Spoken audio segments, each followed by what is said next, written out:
So may item tayo na binili natin kay Lazada. Ito ay rat killer. Pero hindi ko alam ano para saan itong pouch na to. Sabi nila pamatay daga o pangtaboy daga, actually hindi pamatay. So meron siyang yan, green balls. So delikado to sa mga kung may bata kayo sa bahay kasi baka mapagkama ng pagkain.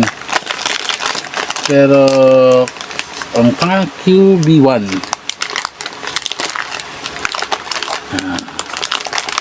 So i-ano lang siguro natin, Google Translate na lang natin kung ano ibig sabihin ito para maintindihan natin.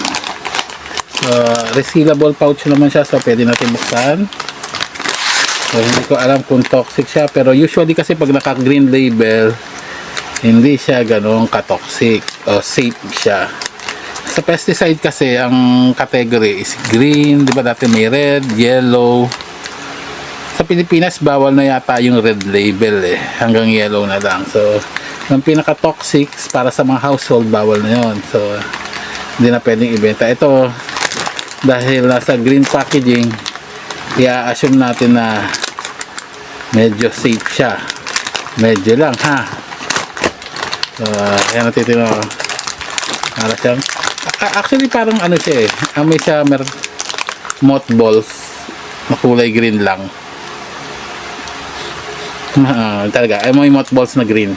So ayun na. Hindi ko alam kung yung green ang dinagdag nila pang ano ng daga, pang taboy. Anyway, siguro pag naamoy ng daga hindi niya magustuhan. Mas gusto ko niya kasi sa mga mababahong lugar. So, experiment na try natin ilagay sa mga corner ng area na dinadaagaan ng mga daga.